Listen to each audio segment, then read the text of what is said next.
కొంతమంది మద్దతుదారులు అన్న పేరు మీద నా నిర్ణయాన్ని ప్రశ్నిస్తూ ఉన్నారు. జగన్ తన బాబాయిని మర్డర్ చేసిన ఆయన మద్దతుదారులు ఆయనకు ఓట్లేసిన వాళ్ళు ఒక్క మాట అనరు, వెనకేసుకొస్తారు. హార్ట్ అటాక్ అని వెనకేసుకొస్తారు. ఓడిపోతున్నా కూడా గెలుస్తున్నామన్న ఒక నిలబడే సమూహం జగన్ పక్కన ఉన్నది.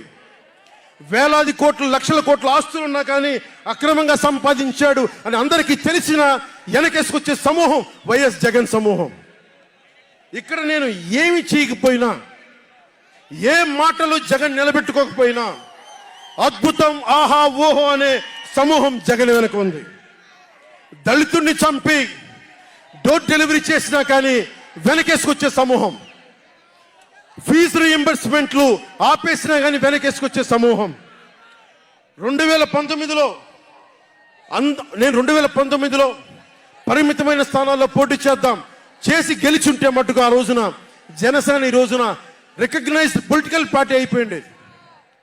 నా వ్యూహాన్ని ఎవరు తప్పు పట్టకండి. ప్రజల్ని క్షేమాన్ని ఆకాంక్షించే వ్యూహం నాది. కానీ జగన్ ఏమో ఒకవైపు ఎవరు ప్రశ్నించరు, వాళ్ళ సమూహం. నా సమూహం నన్ను ఎందుకు ప్రశ్నిస్తున్నారు? మీరెందుకు ప్రశ్నిస్తున్నారు?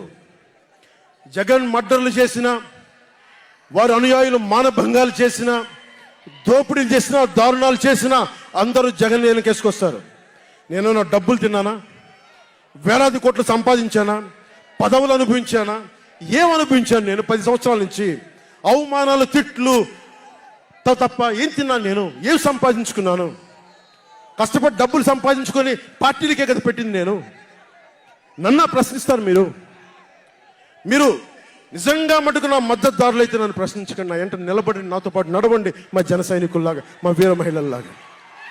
ప్రశ్నించకండి నన్ను. ఎవరికుంది ఓపిక? ఈ దేశం కోసం, సగటు మనిషి కోసం కన్నీళ్లు కార్చే శక్తి ఉందా ఎవరికన్నా?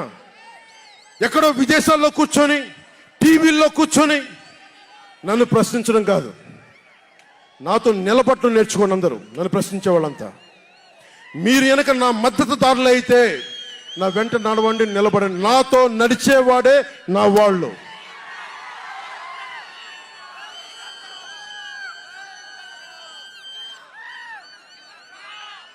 నేను ఎప్పుడు కూడా ఒక నియోజకవర్గం దృష్టిలో లేదు. నాకు దేశం ఉంది, మానవత్వం ఉంది, మన ఆంధ్రప్రదేశ్ ఉంది, తెలుగు ప్రజల, తెలంగాణ ప్రజల నేల ఉంది. నాకు తెలంగాణ నేల ఉంది నా దృష్టిలో.